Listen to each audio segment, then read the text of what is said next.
Hi, welcome back to the series of Business Studies Chapter 8 Controlling. In this video, we are learning about limitation of controlling. By the way, this is OBC-online business class. If you still not subscribed, consider it.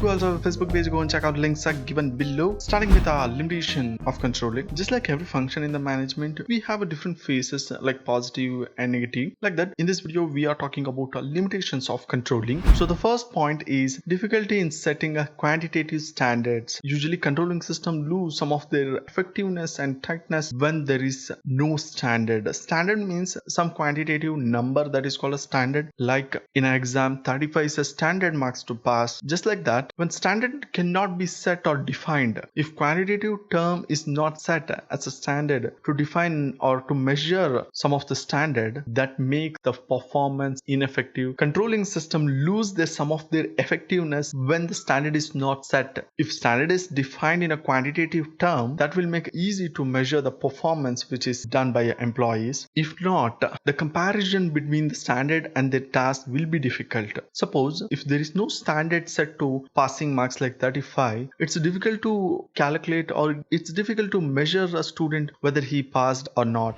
Moving on to the next point, less control on external factors. Obviously, for every organization, external control is a factor that cannot be determined or that cannot be controlled by any organization.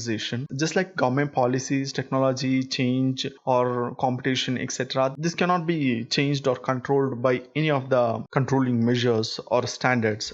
Resistance from employees. Sometimes controlling will bring a resistance. Resistance means opposing from the employee sides. They feel like it's a restriction on their freedom, so they'll resist. Moving on to the next point, costly affair. Yes, in many cases, it will be like costly. It involves a lot of expenditure, time, effort. So for a small organization, they cannot afford these expensive control system in their organization, thus result in costly. So these are the 4 limitations of controlling. Now we are moving on to the next topic, that is relationship between planning and controlling. Planning and controlling are interrelated. They're just like friends. They're with each other. We can't choose planning over controlling or controlling over planning. You'll get to know when I explain coming points. First of all, starting with the first point, planning is prerequisite for control. That means every plans give a standard. When you're planning, you determine standard for controlling. Thus, without planning, you can't control, because blindly you can't control anything. If there is a standard, you can control. If standard is not set in advance, how can a manager control? Manager has to set a control when he's planning. So planning is prerequisite. That means pre-needed. When you're planning, you need to set a standard for controlling. So controlling involved in planning. Moving on to the next point, planning is meaningless without controlling. Yes, that's right. If planning is a tree, controlling is a fruitful. Without controlling, you can't determine deviation, and without determining deviation, you can't implement the corrective action. So if you are doing planning without controlling, that is useless. Moving on to the next point, that is effectiveness of planning can be measured with the help of controlling. You can measure your plan effectiveness with the help of the controlling. The standard you are setting to measure the effectiveness of planning will determine your planning effectiveness. That means how effective your plan is, how impactful your plan is. If your standard is not set properly or you're not at all setting a standard, that means your planning is weak there. So moving on to the next point, planning is looking ahead and controlling is looking back. Planning is thinking about future, but controlling is looking back, whether we are in the right path or wrong path. It's just like a route map with you, so you are just confirming whether you are in correct route or not,